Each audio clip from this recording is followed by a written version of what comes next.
ਤੇ 13ਵੀਂ ਸਦੀ ਦੇ ਤੌਰ ਭੌਂ ਗਏ ਉੱਡ ਗਈ ਜਹਾਨ ਤੋਂ ਮੇਰ ਮੀਆਂ ਰਹਿਮਤ ਉੱਡ ਗਈ। ਹਾਂਜੀ ਵਾਹ ਜੀ ਵਾਹ। ਤੇ 13ਵੀਂ ਸਦੀ ਦੇ ਤੌਰ ਭੌਂ ਗਏ ਹਾਂਜੀ ਉੱਡ ਗਈ ਜਹਾਨ ਤੋਂ ਮੇਰ ਮੀਆਂ ਅਪੁੱਤਰ ਗੁੰਡੀਆਂ ਦੇ ਲੰਬਰਦਾਰ ਬਣ ਗਏ ਗੱਲਾਂ ਕਰਨ ਜਹਾਨ ਤੋਂ ਢੇਰ ਮੀਆਂ। ਵਾਹ ਵਾਹ ਵਾਹ ਬਾਈ।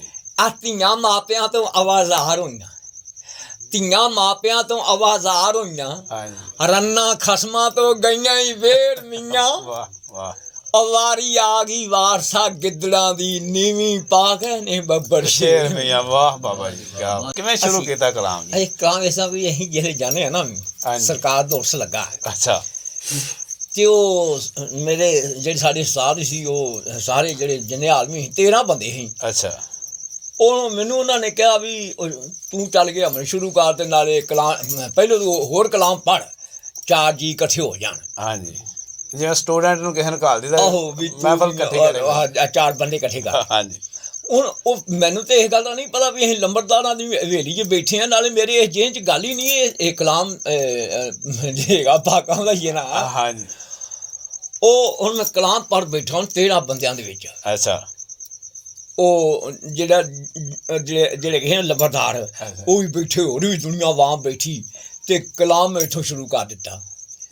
ਤੇ 13ਵੀਂ ਸਦੀ ਦੇ ਤੌਰ ਭੌਂ ਗਏ ਉੱਡ ਗਈ ਜਹਾਨ ਤੋਂ ਮੇਰ ਮੀਆਂ ਰਹਿਮਤ ਉੱਡ ਗਈ। ਹਾਂਜੀ ਵਾਹ ਜੀ ਵਾਹ। ਤੇ 13ਵੀਂ ਸਦੀ ਦੇ ਤੌਰ ਭੌਂ ਗਏ ਹਾਂਜੀ ਉੱਡ ਗਈ ਜਹਾਨ ਤੋਂ ਮੇਰ ਮੀਆਂ ਅਪੁੱਤਰ ਗੁੰਡੀਆਂ ਦੇ ਲੰਬਰਦਾਰ ਬਣ ਗਏ ਗੱਲਾਂ ਕਰਨ ਜਹਾਨ ਤੋਂ ਢੇਰ ਮੀਆਂ। ਵਾਹ ਵਾਹ ਵਾਹ ਬਾਈ। ਆ ਧੀਆਂ ਮਾਪਿਆਂ ਤੋਂ ਆਵਾਜ਼ਾਰ ਹੋਈਆਂ, ਧੀਆਂ ਮਾਪਿਆਂ ਤੋਂ ਆਵਾਜ਼ਾਰ ਹੋਈਆਂ, ਹਾਂਜੀ ਰੰਨਾਂ ਖਸਮਾਂ ਤੋਂ ਗਈਆਂ ਹੀ ਵੇਰ ਮੀਆਂ। ਵਾਹ ਵਾਹ। ਅਵਾਰੀ ਆ ਗਈ ਵਾਰਸਾ ਗਿੱਦੜਾਂ ਦੀ ਨੀਵੀਂ ਪਾ ਗਏ ਨੇ ਬੱਬਰ ਸ਼ੇਰ ਮੀਆਂ। ਵਾਹ ਬਾਬਾ ਜੀ ਕਿਆ ਬਾਤ। ਉਹਨਾਂ 13 ਬੰਦਿਆਂ ਨੂੰ ਲਾ ਕੇ ਸਟੇਜ ਤੋਂ ਥੱਲੇ ਮਾਰਿਆ ਉਹਨਾਂ। ਚਲੋ ਐਂ ਰੌਣਾ ਨਹੀਂ ਸੁਣਨੀਆਂ ਕਮਾਲ। ਮੇਰੇ ਕੋਲ ਉਹ ਰਾਜ ਹੁਣ ਮੈਨੂੰ ਇੱਕ ਉੱਥੇ ਤੇ ਦੂਰ ਆ ਕੇ ਉਹ ਇਹਨੂੰ ਦੱਸਦੇ ਕਿਉਂ ਦੇ ਜੇ, ਇਹਨੂੰ ਦੱਸਿਆ ਹੀ ਨਾ ਕਰੋ ਵੀ ਪ੍ਰੋਗਰਾਮ ਹੈਗਾ। ਐਵੇਂ ਨਾਲ ਇਹਨੂੰ ਲੈ ਤੁਰਦੇ ਜੇ।